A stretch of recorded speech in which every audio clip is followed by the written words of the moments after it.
A billionaire's autistic son was born paralyzed, a condition doctors said would never improve. For years, specialists tried everything, but the boy remained silent and unable to move. His father, one of the richest men in the world, spared no effort. He built therapy rooms, hired world-class doctors, and spent millions looking for answers. Nothing worked. Then, a new maid was hired.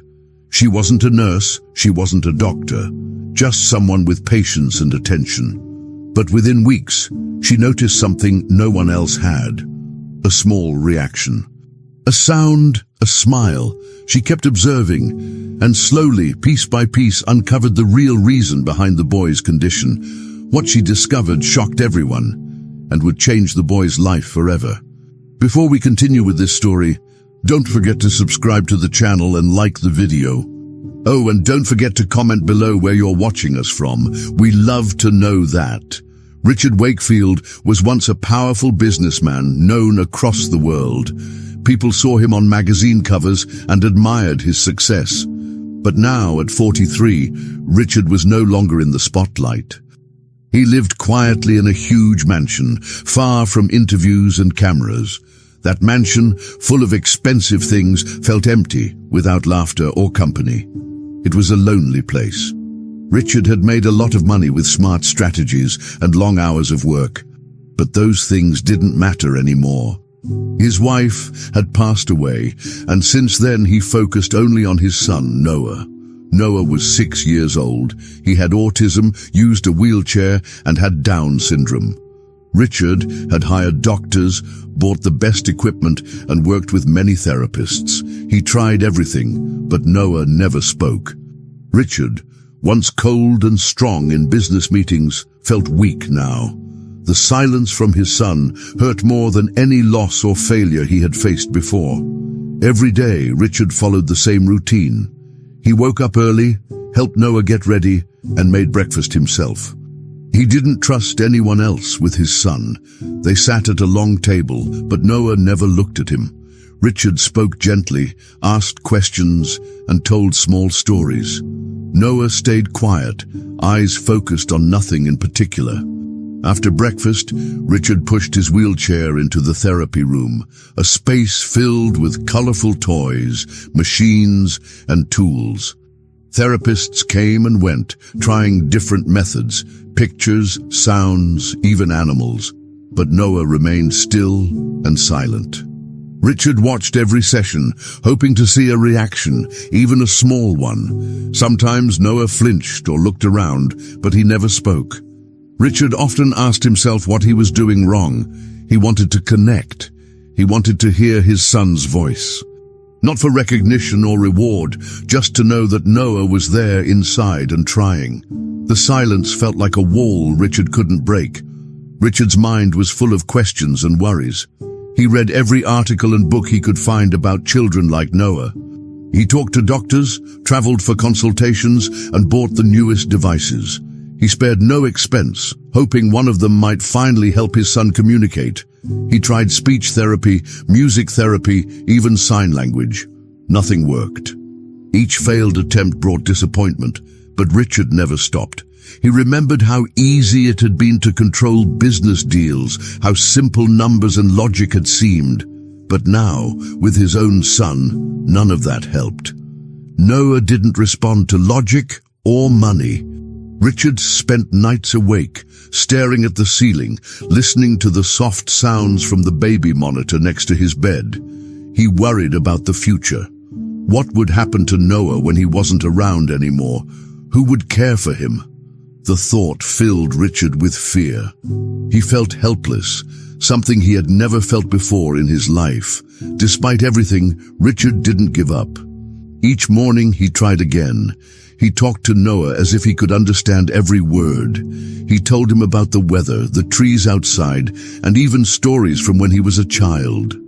He played music in the background, soft, calm songs he thought Noah might like. Sometimes he played games, hoping Noah would show interest. He even tried cooking new meals, thinking different smells or textures might spark something. A smile, a noise, a glance, Anything would be enough. But the silence continued. Noah showed no signs that he was listening. Richard began to feel like he was the only one trying. He felt like he was living in a world where only he spoke, and Noah didn't want to join in. Yet he kept trying, not because he had hope of change, but because it was the only way he knew to show love. Silence or not, Noah was his son. Some days were harder than others. Richard would feel frustration rise, but he always held it back. He never raised his voice, never showed anger. He knew it wasn't Noah's fault. When therapists failed, Richard didn't blame them. Instead, he would thank them and continue searching. He learned patience in a way he never had before. In business, time was money. At home, time was simply waiting for something to happen. Waiting for a moment that might never come. Richard had meetings with specialists who told him not to expect too much. They used soft words like acceptance and realistic expectations. Richard listened but didn't fully agree. Deep down, he believed that Noah was capable of more. He just didn't know how to reach him. Every small moment, a movement of Noah's hand, a change in expression, was studied closely. Richard was always looking for clues, signs, or patterns. It became his full-time job, more important than anything he had done before.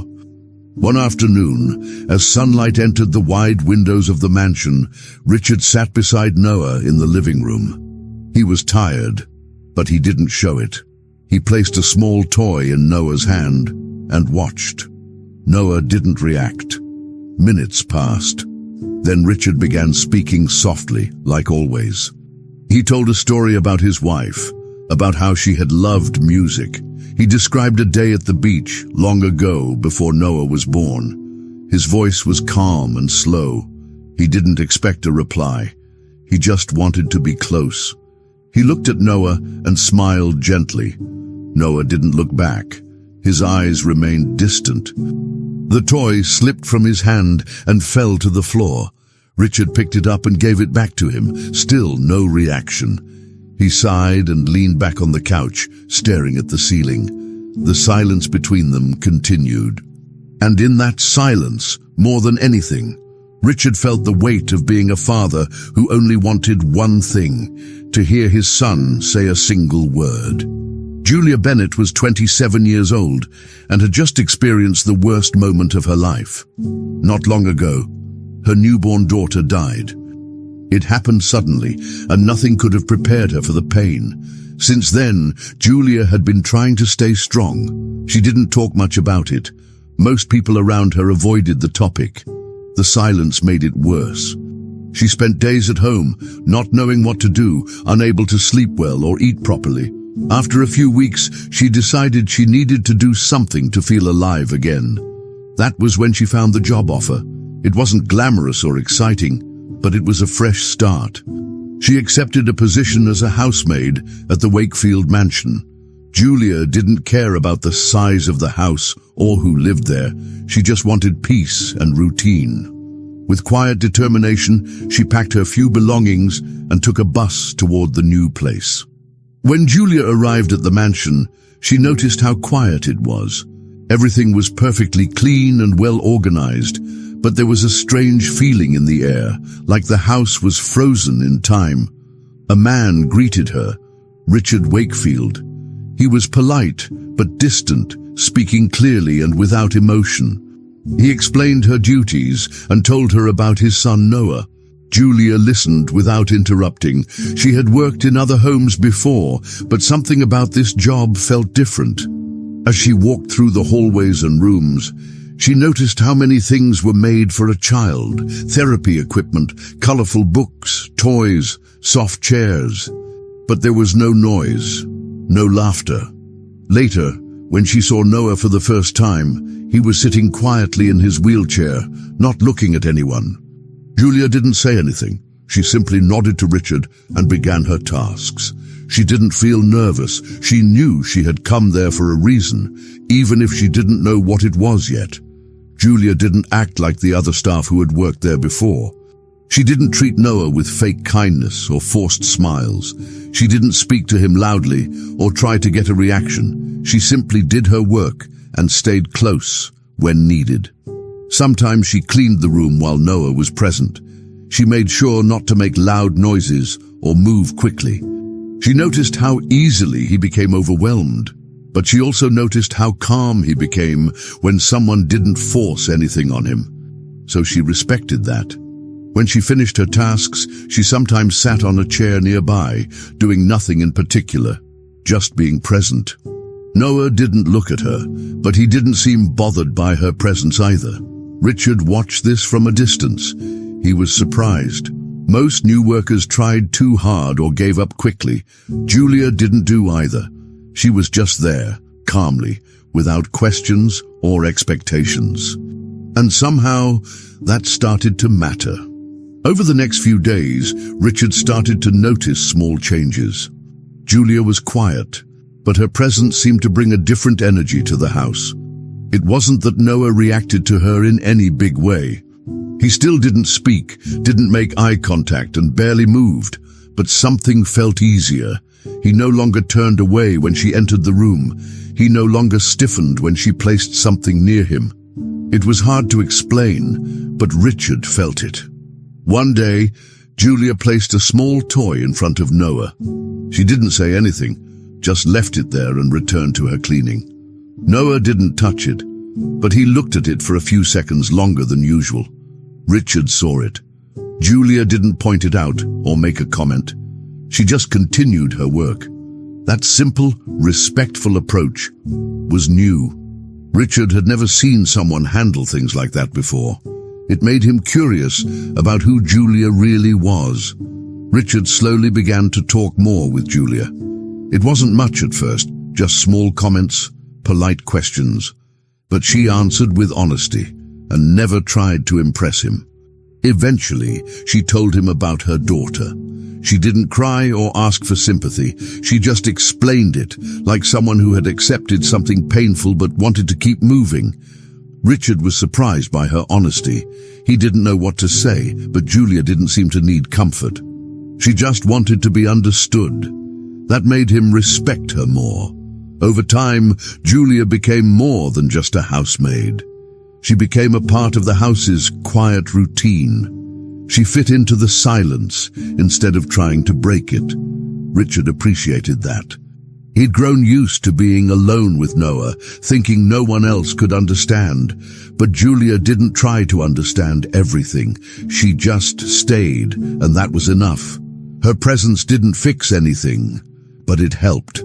The most surprising thing happened on a regular afternoon. Julia was folding laundry in the living room while Noah sat nearby, staring out the window.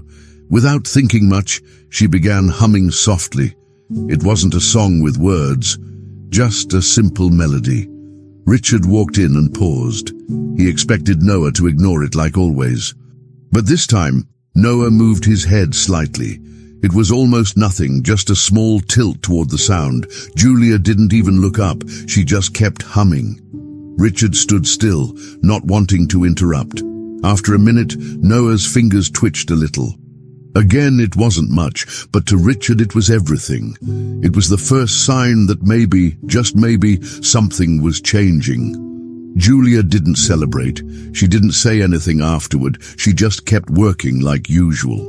But in that small moment, Richard realized the silence between them all had shifted a little, and it had started the day Julia arrived at the mansion.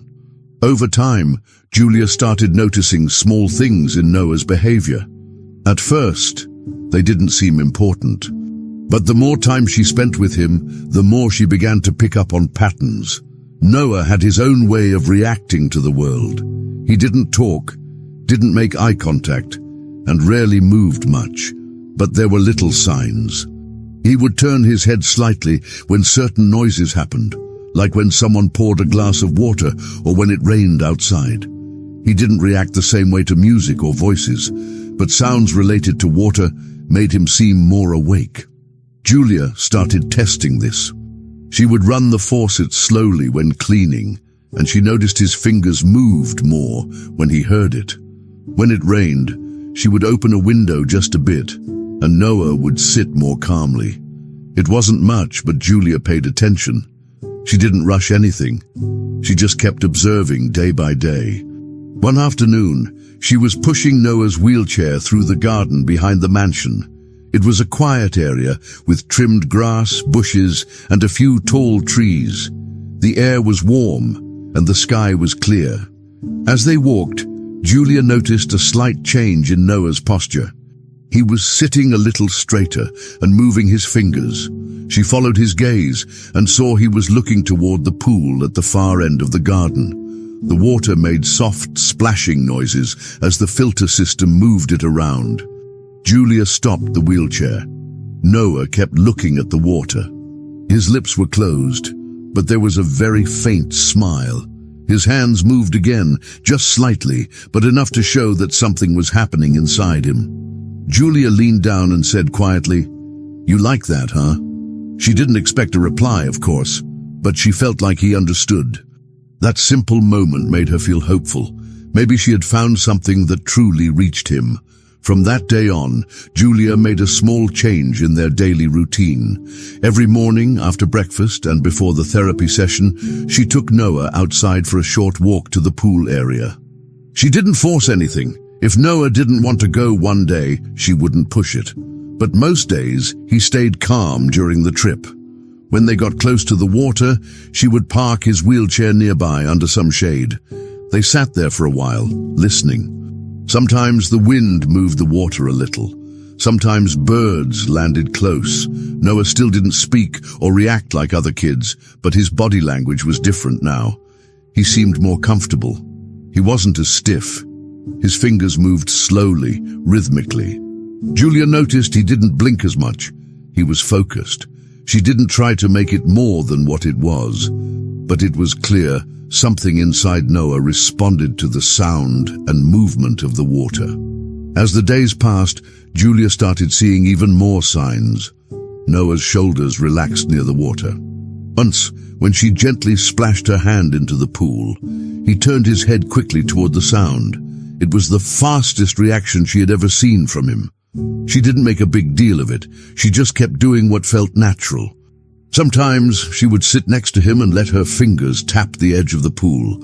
Occasionally, she spoke softly to him, not expecting a response, just keeping him company.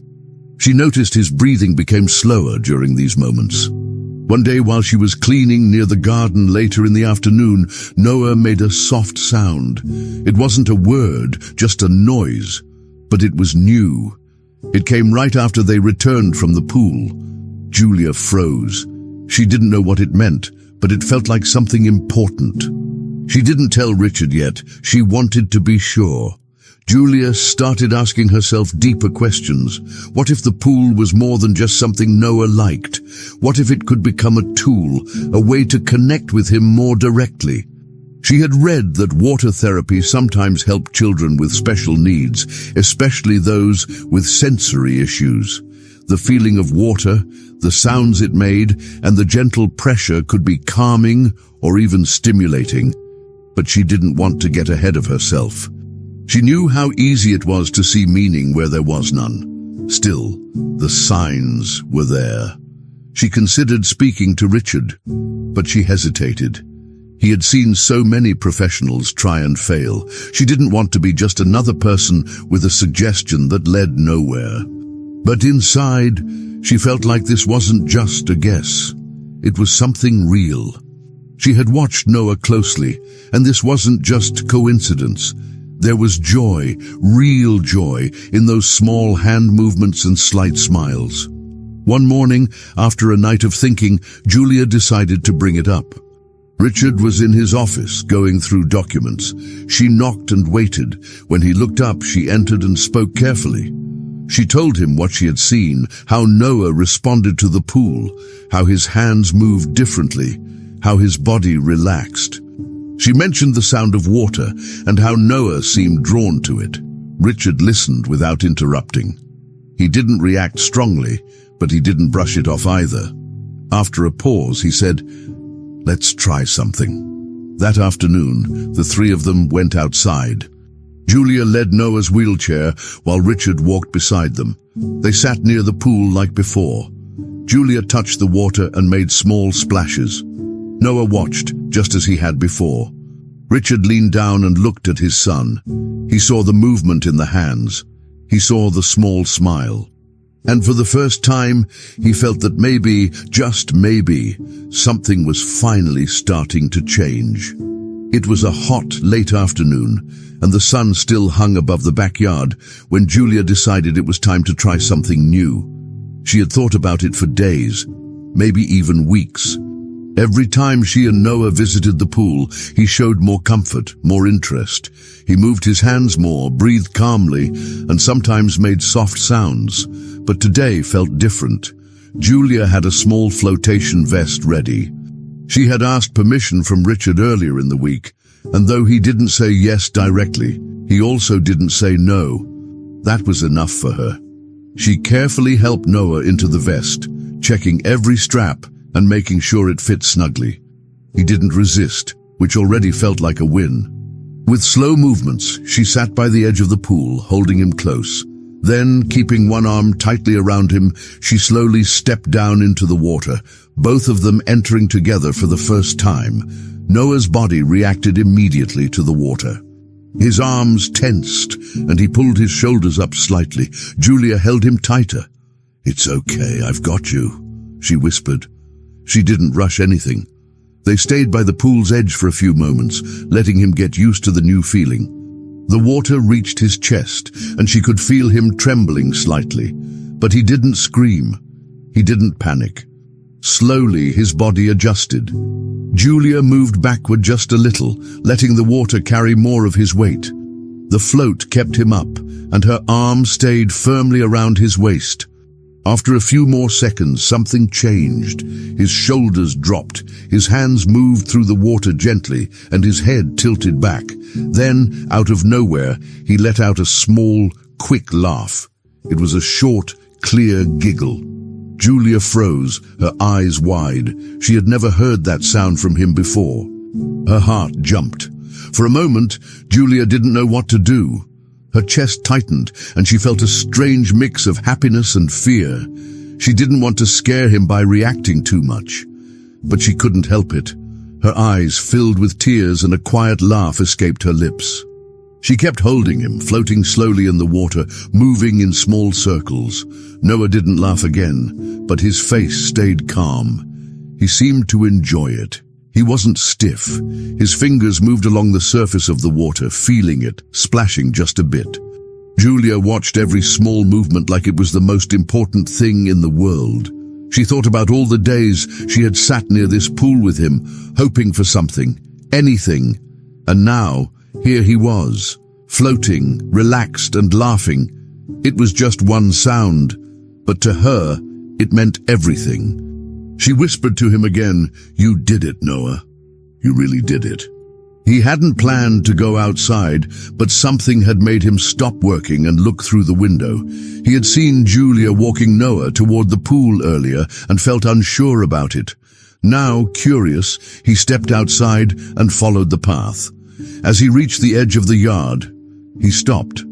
In front of him, just a few meters away, he saw his son in the water, floating, being held by Julia.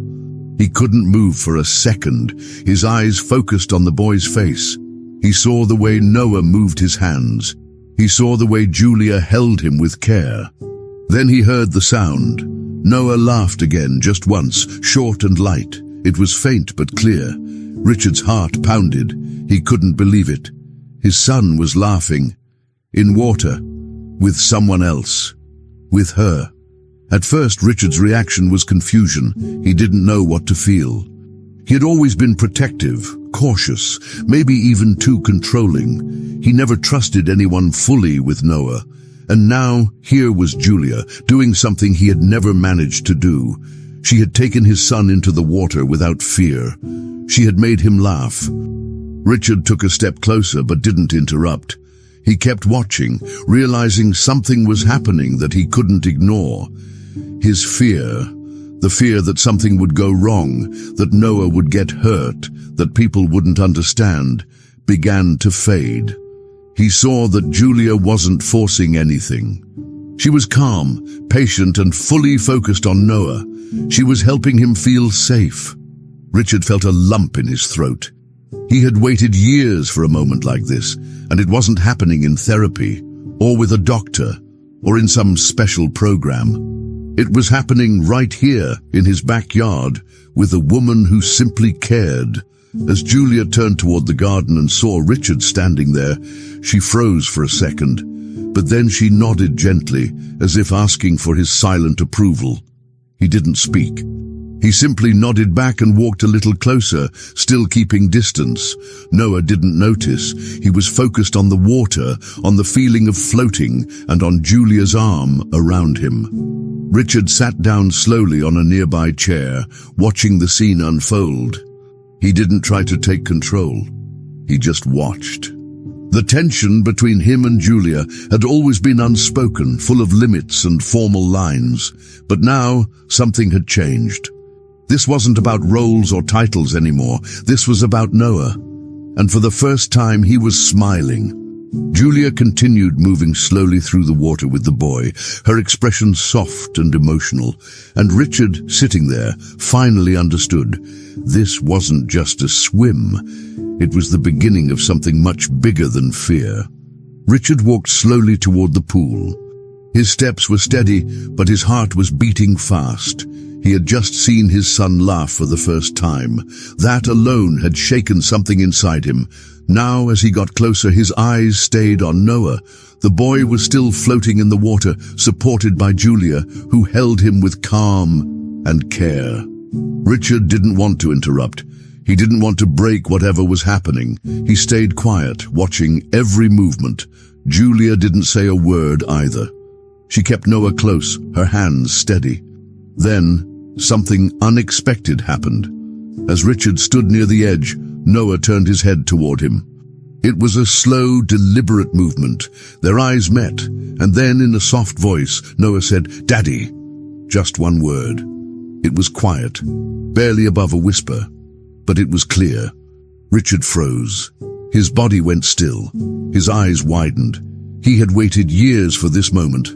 The word echoed in Richard's mind. "Daddy." He couldn't believe it.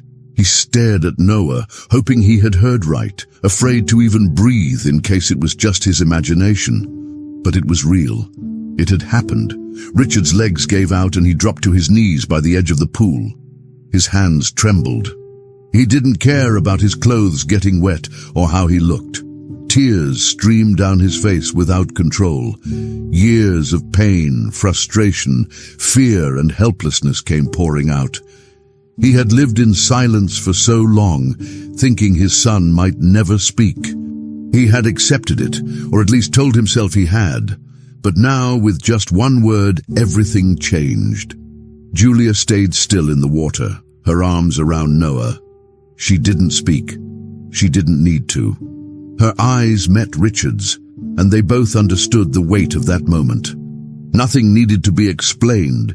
It was the kind of moment that spoke for itself. Noah didn't repeat the word, but he looked calm.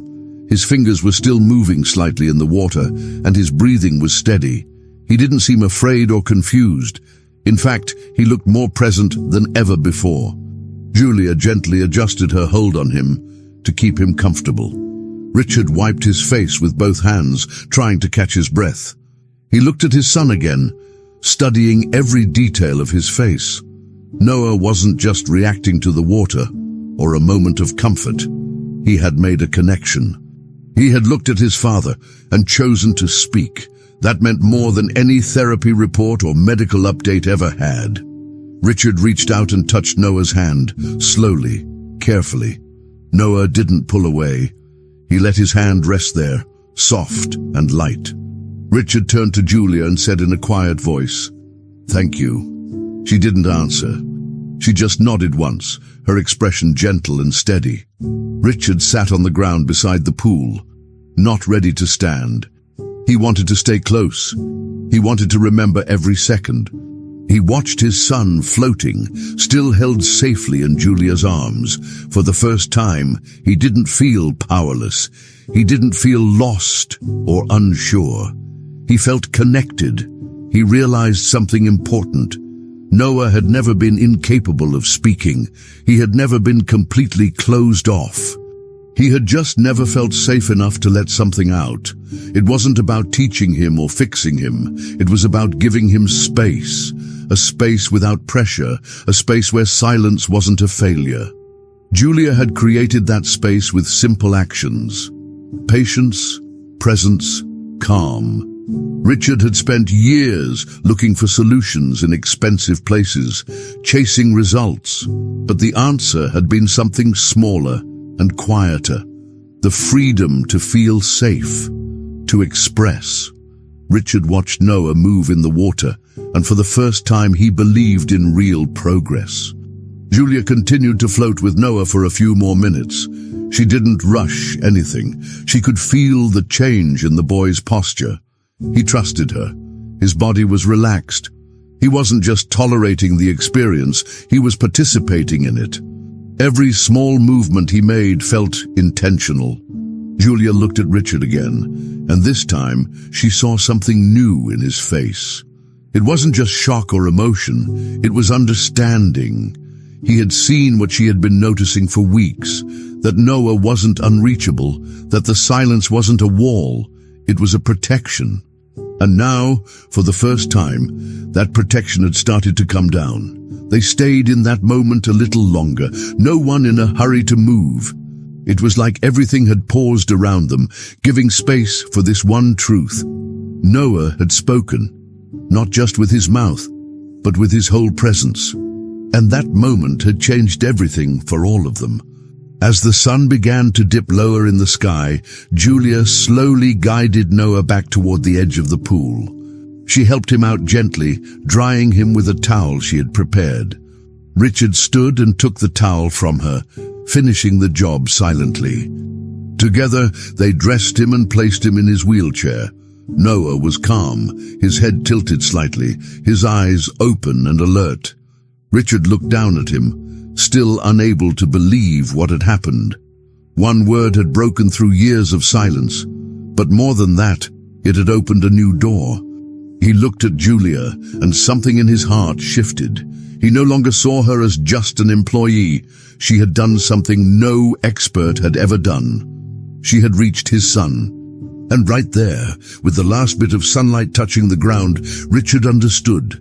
Something had awakened today, in Noah, in himself and in Julia. Something real, something alive. The pool had slowly become the most important part of the house. What once was just a quiet backyard feature was now the center of Noah's world. Each morning after breakfast, he would smile and point toward the glass door leading to the backyard. Sometimes he would tap the armrest of his wheelchair and look at Julia, waiting for her to understand. It didn't take much. Julia knew exactly what he wanted. Richard watched this change with quiet amazement. Noah, who once showed no clear interest in anything, now had a routine he enjoyed. The moment they stepped outside, Noah would sit up straighter. His eyes would focus, and his hands would move gently in the air. He started making soft sounds as they approached the pool, almost like humming. It was his way of expressing excitement. Richard joined them often now, standing nearby or sitting on the edge, soaking in each small piece of progress like it was something sacred. Julia began to bring new elements to their sessions by the pool. She introduced water games with floating toys, some soft, some colorful, some that made gentle noises when squeezed. She also played calm music in the background, sometimes singing quietly to Noah. He reacted more and more. He reached for the toys, splashed softly, and even laughed at times. One toy in particular, a yellow plastic duck, caught his attention. He held it longer than the others and watched it float with focus. Julia noticed and used it often in their time together. She also brought books with simple pictures, reading them aloud near the water's edge. Sometimes she pointed to images and named them, pausing to see if Noah would react. And he did. He would touch the pictures, make small sounds, or tap the pages. These weren't random movements anymore. They were clear responses. Communication had started. Richard, always nearby, observed with silent gratitude, slowly realizing how much his son had been waiting to be understood. Then, during one of those afternoon sessions, something incredible happened. Julia sat on a towel beside the pool with Noah in his chair next to her. She handed him the familiar yellow duck. Noah looked at it, then looked at her. Without hesitation, he pointed at the toy and said, "Duck." His voice was quiet but clear. Julia froze. She wasn't sure she had heard correctly. "Duck," she repeated, pointing to it again. Noah looked at the toy and nodded slightly. "Duck," he said again. It was the second word he had ever spoken. Julia smiled, holding back tears, and turned to Richard, who had seen and heard everything from just a few steps away. His expression changed instantly, shock, joy, disbelief, all mixed into one. He walked over and knelt beside Noah. "That's right," he said softly. "Duck." It was a moment of celebration, not because of the word alone, but because of what it meant. Noah was learning to speak, and more importantly, he was choosing to. After that day, the sessions near the pool became even more special. Richard made time for them every afternoon, no matter how busy his schedule was. He no longer watched from a distance. He participated. He helped dry off toys, sat on the floor to read stories, and even joined the games when he felt confident enough. Julia kept guiding things calmly, never forcing progress, always letting Noah set the pace. The boy responded with smiles, noises, and more eye contact than ever before. He didn't say many more words, but he was clearly communicating. When he was happy, he made sounds and flapped his hands. When he was confused, he looked at Julia for direction. When he liked a story, he touched the page and gave a small laugh. These were small things to others, but to Richard and Julia, they were major steps. The pool area had become more than just a place to play. It was where Noah felt safe, connected, and free. Julia began keeping a notebook.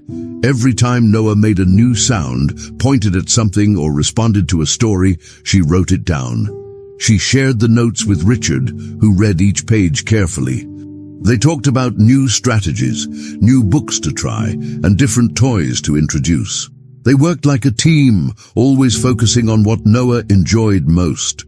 One day, Julia brought finger paints to the poolside, spreading a plastic mat on the ground.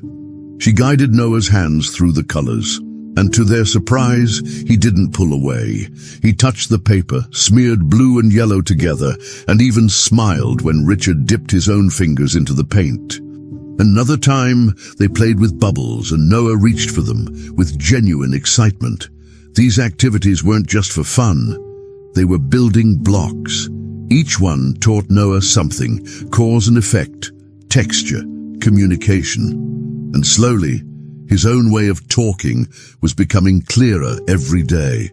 The words still came slowly, and most of the time, Noah used gestures, facial expressions, and simple sounds. But that didn't matter anymore. Richard and Julia had learned to listen differently. They no longer expected full sentences or perfect pronunciation. They understood the pauses, the hand movements, the quiet laughs. It was a new kind of language, one built with patience and trust. For the first time, Noah wasn't being taught how to be someone else. He was being supported to be himself. Richard finally saw that his son didn't need to be fixed. He needed to be heard. He needed people to meet him where he was, not where they expected him to be. And Julia had given him that. She had created a bridge between silence and understanding. That afternoon, as the three of them sat by the pool, Noah leaned his head against Julia's arm. She smiled. Richard smiled too. The words were rare, but the connection was real. The boy was finally being heard. While organizing some shelves in the office, Julia came across a locked drawer. She found the key in the top drawer of Richard's desk and opened it without thinking much. Inside, there were several old folders and envelopes. Most of them were unimportant: bills, insurance documents, papers from the past, but one folder stood out. It was labeled Noah Medical History. Julia hesitated before opening it. When she did, she saw dozens of reports from a neurologist who had treated Noah for years. As she read through them, her face changed. The reports described procedures and medications that didn't make sense to her. Words like emotional containment, compliance reinforcement, and behavioral suppression were used repeatedly. The doctor had prescribed heavy medication for long periods, not for treatment, but for control. Julia's hands trembled as she kept reading. There were notes about limiting stimuli, isolating Noah during episodes, and even restricting physical contact. The reports felt cold and inhuman. Something was very wrong. Julia couldn't ignore what she had read. The more pages she turned, the worse it got. One report even mentioned using a restraint chair during sessions to ensure safety and limit resistance. There were notes suggesting that Noah's silence was permanent and that language development is unlikely. But what bothered her the most was how all these decisions had been accepted without question. Noah had been treated as a problem to be controlled, not a child to be understood. Julia dug deeper. She looked up the neurologist's name online and found articles, reviews, and medical board complaints. To her horror, she discovered several families had spoken out about similar experiences. Children who had been over-medicated, kids who had suffered side effects, both physical and emotional. The doctor had faced investigations in the past, but had continued practicing. Julia felt sick. She closed the folder and sat in silence, trying to decide what to do. She knew she couldn't keep this to herself. Later that evening, Julia waited until Noah was asleep. She walked into Richard's study, folder in hand. He was sitting on the couch reading when he looked up and saw her serious expression. She sat across from him and began to explain everything she had found. She didn't hold back. She read him the most disturbing parts of the reports and showed him the research she had done. Richard listened quietly at first, then grew visibly shaken. His face turned pale, and he sat forward, elbows on his knees, hands covering his mouth. He had trusted that doctor. For years he believed he was doing what was best for his son. Now he realized he had allowed treatments that might have hurt Noah. He had paid for it, signed the papers, and never asked enough questions. He felt guilt creeping in fast, heavier than anything he had felt before. His voice cracked when he finally asked, "How could I not have known?" She saw the pain in his eyes and understood how easy it was to trust people in white coats with serious titles. But she also believed it was time to act. Richard agreed. They couldn't stay quiet. Together, they made a plan. First, they gathered every document, printed every article, and saved testimonies from other families. Then, they contacted a lawyer who specialized in medical ethics and malpractice. They also reached out to a journalist who had written pieces about flawed medical systems. It wasn't just about Noah anymore. They wanted to make sure other children wouldn't go through the same nightmare. The process was slow and emotionally draining. They gave interviews, wrote statements, and supported the investigation. Every time they revisited the files, Richard felt the guilt return, but he didn't run from it. This was his chance to fix what he had allowed for too long. He knew this wasn't about revenge. It was about truth and protection. At home, despite the tension of the case, life with Noah continued to move forward. Julia and Richard didn't let their mission interfere with his daily routine. In fact, they became more present than ever. Every small moment with him felt even more important now. Noah kept making progress. He still preferred gestures and sounds, but now he made eye contact more often. He pointed to things he wanted and even tried new words once in a while. One day, while playing near the water, he said "ball" while holding one. Another time, he reached for a book and said "read." Each moment was a reminder that his mind was working, learning, and growing. He wasn't broken. He had never been. Richard looked at him differently now, not with pity or worry, but with respect. Julia noticed it too. The trauma from the past was real, but it wasn't the end of the story. Noah's future was still wide open. Months passed, and the case moved forward. News stories were published, and more families came forward. The doctor's license was suspended while the investigation continued. Richard and Julia were called to speak publicly more than once. Though it was hard, they didn't back down. They spoke for Noah and for every child who had been treated like a case file instead of a person. At home, their bond with each other grew stronger. They were no longer employer and employee. They were a team bound by the shared goal of protecting someone they both loved deeply. Noah, unaware of the storm his parents were fighting outside, kept discovering his world, one little step at a time. His smile came more easily now. He laughed more. And when he said Julia for the first time, it was clear to both of them, this boy, once silenced by fear and misunderstanding, was finding his voice. Slowly but surely, Noah was being set free. With the support of other parents, Richard and Julia moved forward with everything they had. What began as a quiet search for answers had become a public mission for justice. They met with families who had also experienced the same mistreatment under the same doctor. They listened to heartbreaking stories and gathered every document they could find. Together, they compiled medical records, prescriptions, testimonies, and expert opinions. A team of journalists picked up the story and began publishing a series of reports. The truth started reaching more people. News channels covered the scandal, and online platforms helped the story spread fast. The doctor was officially named in the reports and was accused of using unethical methods and neglecting patient well-being. Authorities opened an official investigation, and the pressure grew. But none of it would have happened without the work Richard and Julia had done.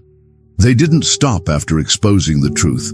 They made sure it would be heard by everyone who needed to listen. As the world outside reacted, things inside the mansion were changing too, but in a different way. While journalists called and lawyers handled statements, Noah continued his quiet journey. His progress was steady. Julia began to notice his drawings. At first, they were just lines and shapes, but over time, colors started to appear. He used blue, yellow, and green. He chose the colors with care. Richard hung some of the drawings on the wall near the pool. One day, Noah said water while holding a crayon. Another day, he said sun while looking out the window. Then, unexpectedly, he said Mum. It was soft and quick, but Julia heard it. Richard heard it too. They both looked at each other, surprised and moved. These words didn't come from pressure or therapy. They came from Noah himself. The same boy who once lived in complete silence was now expressing thoughts, memories, and feelings. He wasn't being taught how to speak. He was simply being given space to grow. One afternoon, while Julia was organizing books and Richard was sitting nearby reading documents, Noah came into the room holding a piece of paper. He had been drawing with crayons for a while. Julia smiled and asked him if he wanted to show them. Noah walked slowly toward them, the paper in his small hands. He held it up, and they both leaned in. On the paper were 3 stick figures holding hands. One had short hair, one had long hair, and the third, in the middle, had a rounder face and curly lines on top of the head. It was clear to them what it meant. Julia crouched down and asked, "Who are these?" Noah looked at the drawing, then looked at both of them. "It's us," he said. His voice was soft, but the words were clear. Julia's eyes filled with tears. She covered her mouth and nodded. Richard didn't speak. He just looked at the drawing, feeling something deep and overwhelming inside. Julia sat next to Noah on the floor and hugged him gently. Not too tight, just enough. He didn't pull away. He rested his head on her shoulder for a few seconds before going back to his crayons. Richard remained quiet, still watching. His heart was full. The silence he had once feared had turned into something beautiful. Not every day was perfect. Some days Noah was quiet again or didn't want to talk, but that was okay. The difference was that now they understood him. They knew how to listen, even when there were no words. Richard felt proud, not just of Noah, but of what they had built together. Julia had become more than just support. She was part of the family now. She had helped rebuild something he thought was lost forever. Their lives had changed. The house, once cold and quiet, had transformed into a space filled with color, noise, and real connection. There were still hard memories. The past didn't disappear. Sometimes Richard would look at the old medical files and feel the weight of guilt all over again. Julia still had moments where she remembered her daughter and felt the sting of that absence, but neither of them let the pain control their present. Instead, they used it to stay focused, to keep helping Noah and to protect others. They continued working with the other families, attending meetings, and providing updates on the case. They spoke at events, talked to support groups, and answered emails from people going through the same things they had faced. They didn't hide anymore. Noah's story was being used to help others. And in return, they received stories from parents who had found hope again. All of it reminded Richard and Julia that what they were doing mattered. They had turned something dark into something honest, something that would bring real change to many lives. Inside the house, things had never been more alive. The kitchen echoed with Noah's laughter when he liked a meal. The living room had toys, books, and colorful papers scattered across the floor. The hallway smelled like fresh paint, and Noah's art filled the walls. Music played in the background some days, and on others, they simply sat outside by the pool, listening to the sounds of water. Richard no longer avoided the memories of what was lost. Julia no longer hid her feelings, and Noah, the center of it all, had found his place in the world. He spoke a little, drew a lot, and smiled freely. That day when he showed them the drawing and said, "It's us," something shifted forever. It wasn't just a sweet moment, it was proof. The silence was no longer something to be afraid of. That house, once filled with loneliness and pain, now held voices, stories, and love. The past had left scars, but the present had become a home. The trial against the neurologist reached national attention faster than anyone expected. Once the first reports were broadcast, more families came forward, each with their own painful story. The courtroom was packed during the hearings. Parents described how their children had been misdiagnosed, over-medicated, or restrained without need. The evidence was overwhelming. Medical records, expert testimonies, and official documents showed a clear pattern of neglect and abuse.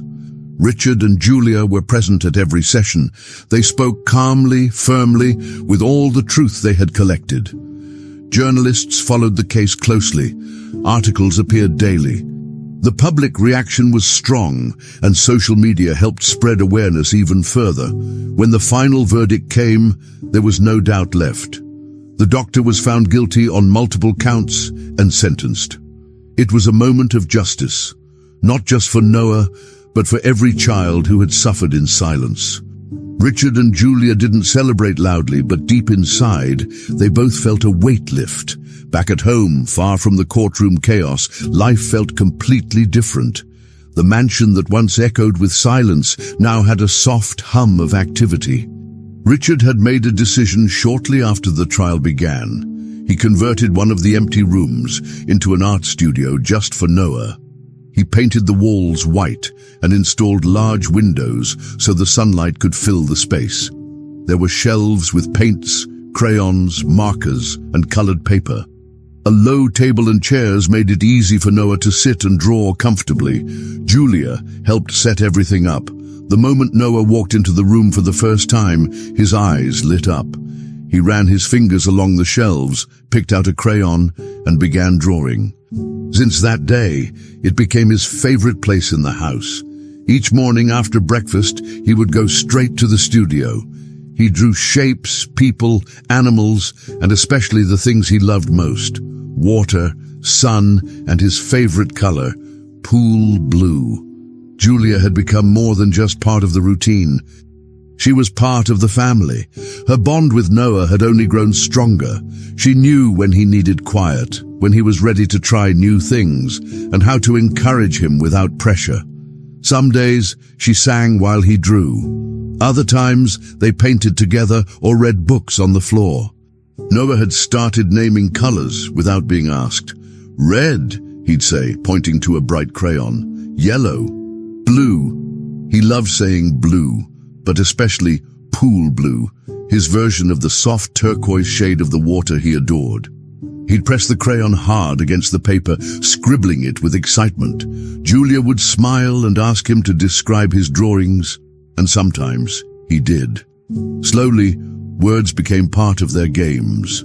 Richard often stood quietly in the doorway watching them, sometimes with a cup of coffee in hand. He didn't interrupt.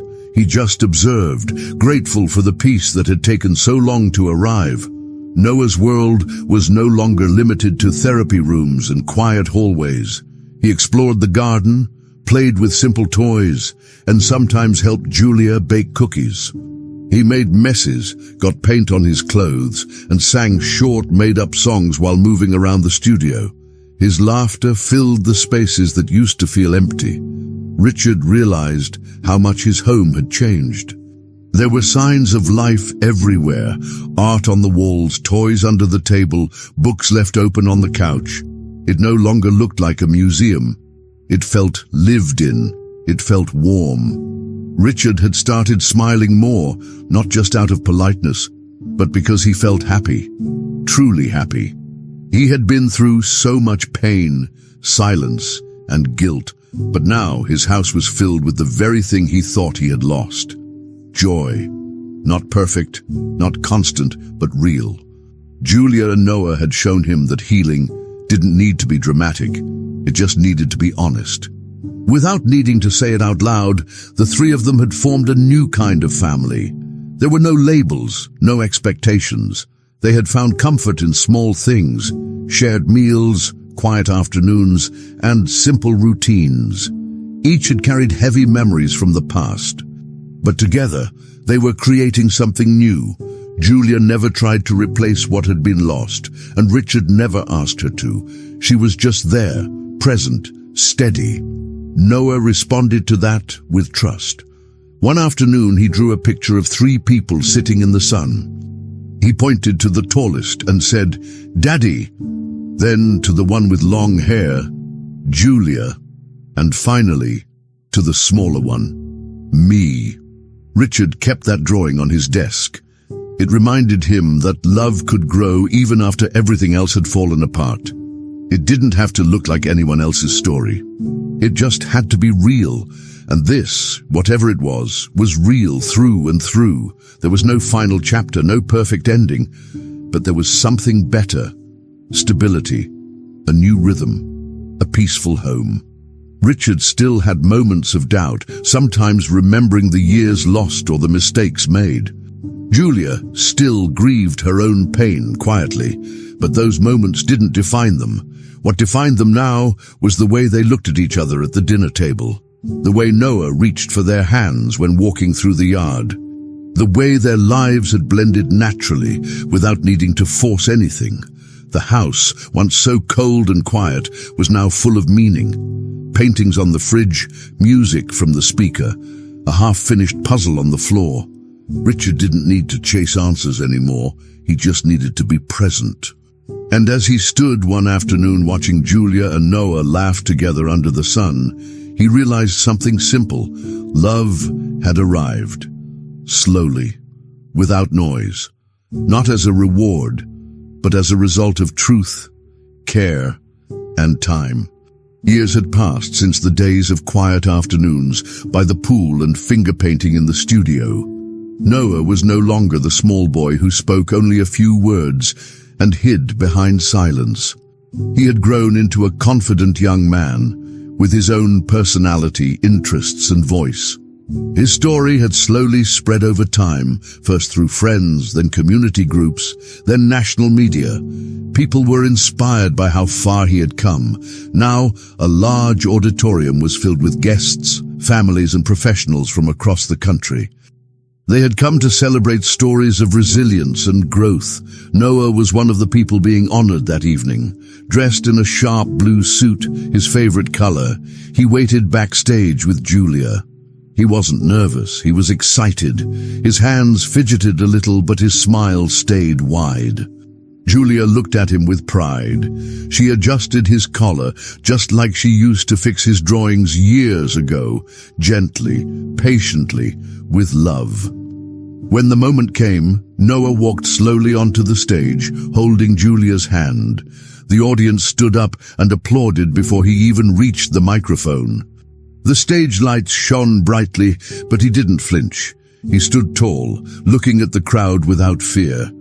Around his neck, a medal was placed, marking his journey, a symbolic moment for someone who had once been trapped in silence. Julia stood beside him, tears already forming in her eyes. Richard was in the front row, smiling proudly, his hands resting on his knees. But what came next caught everyone by surprise. The presenter cleared his throat and held up a paper. "Today," he said, "we honor not just Noah's journey, but the person who walked every step of it with him. Please join me in officially recognizing Julia Bennett as the adoptive mother and legal guardian of Noah Wakefield." For a second, the room went completely still. Then Julia covered her mouth with both hands as the emotion overwhelmed her. Julia had never asked for recognition. She had never imagined a title or ceremony. From the beginning, she had simply been there, for Noah, for Richard, for the little things that filled their lives. But standing there now, with the announcement echoing in her ears, she felt something shift. Noah turned to her and wrapped his arms around her. It wasn't just a hug, it was full of gratitude, trust, and deep love. Julia cried openly. Her whole body trembled and she couldn't stop the tears. She rested her forehead against Noah's, whispering, "Thank you." In the audience, Richard stood and began clapping. Others followed until the entire auditorium was on their feet. The applause was loud, long, and full of feeling. Julia and Noah stayed in that hug for several seconds before turning back toward the presenter. A photographer captured the moment, one that would appear in news articles and online posts as a symbol of care, patience, and unconditional love. After the announcement, the host handed Noah a small piece of paper. It was time for his speech. He walked toward the microphone, held the paper in both hands, and looked at the audience. He took a deep breath. Then, in a voice clear and calm, he said, "My light started at the pool." With her, he pointed to Julia and smiled. There were no complicated words, no long sentences, just that.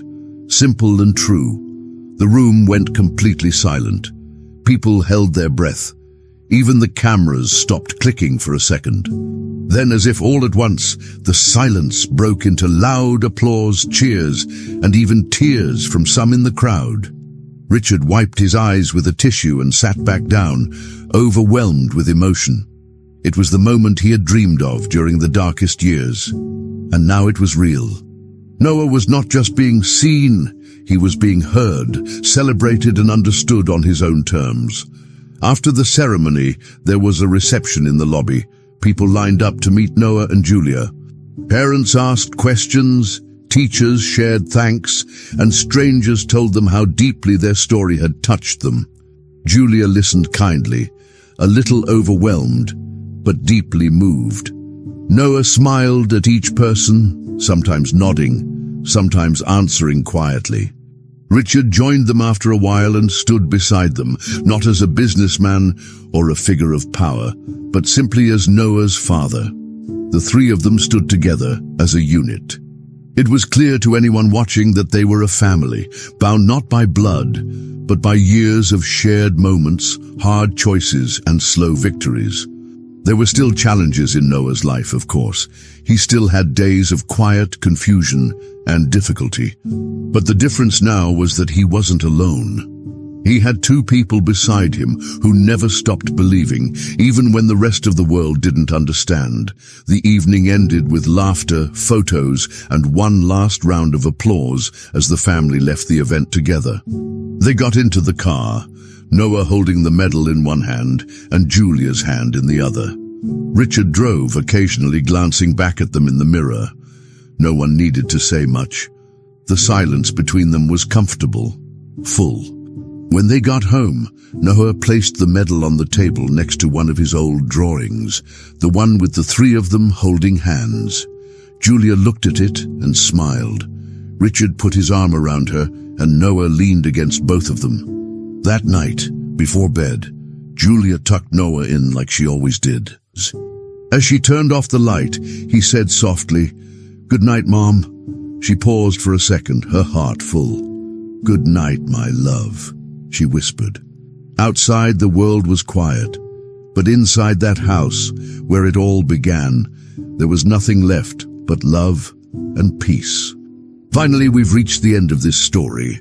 I'm extremely happy that you've made it this far. Thank you very much for watching. Comment below what you thought and what was the best or worst part. Don't forget to subscribe. Until next time.